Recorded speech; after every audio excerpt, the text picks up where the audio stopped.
I think, people have really reacted strongly to the characters of the Hunger Games, mostly because of Katniss Everdeen. I just think that she's a character that people can really relate to.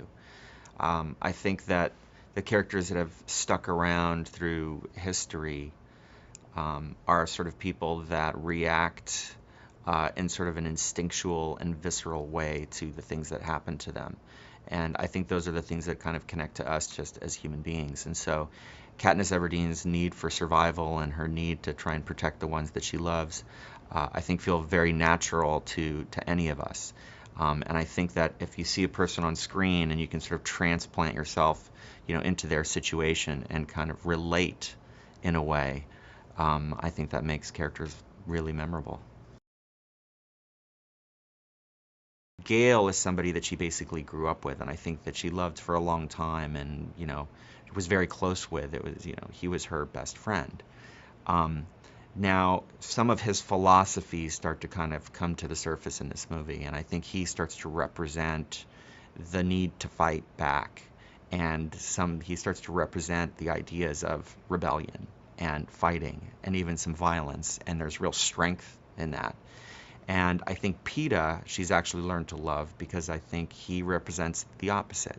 He represents peace and he wants people to figure things out in a nonviolent way. And he's very eloquent.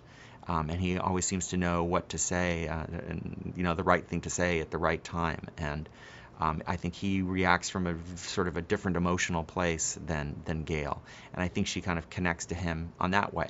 And I think truly she probably doesn't know a person as good as PETA. I think just sort of in his soul and in his heart, he's truly, truly a good person. The story in general in Catching Fire really kind of opens up, and I think you start to learn more about the characters. I think you learn more about the world. You see what the Hunger Games means. There's just more mythology. You're sort of learning what's happening in a much broader sense and in a less personal sense.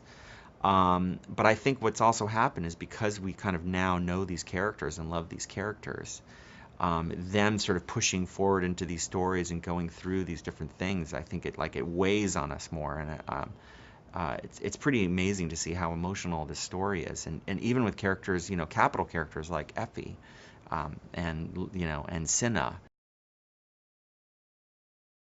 First off, I think Jen really, she just owns this character. I mean, having done it once before and done it really well, she really gets it. And so some of the new facets that we worked on, she was just fantastic with, and it was great to see her grow. She's also just growing as a human and, getting older and maturing anyway, which is fantastic. But she's kind of a phenomenon, She's pretty amazing to watch, a joy to work with, she's so easy and fun to be around on set, and such a natural, especially with the role of Katniss, that it's quite extraordinary to watch. Casting the tributes is obviously it's a big deal in these stories. The fun thing about this was that some of the tributes that we're dealing with in this story are much bigger characters than they were in the first story. So, some of these tributes have real meat on the bone in terms of the roles. The great thing is that Suzanne created, very specific kind of archetypes of characters, and so we could go after various people. So it was a lot of fun sort of picking and choosing the right kinds of people for these roles. I think the fans are going to really enjoy seeing, sort of more detail and getting a more sense of place in everywhere we go. So I think they'll enjoy seeing some more detail in District 12. I think they'll enjoy Victor's Village. I think they'll enjoy the sort of glimpses we get on the Victory Tour as you see, District 11 and District 4 and District 8, and getting a sense of what those places feel like and what those people, the people in those districts look like. I think we also sort of step back a little and see more of the capital, the sparkling capital in the mountains, and I think they're going to enjoy that as well. But I think they'll be very, very impressed with the arena. I'm a huge fan of Coldplay. I had actually talked to Chris years ago about doing a video for him, so it's sort of nice to see that relationship kind of come together here. And I have to say, I was just knocked out. He wrote this unbelievable song that could not fit sort of more perfectly, emotionally, thematically, with Katniss, with the end of this movie. And I just think it's going to be a beautiful way to end the film.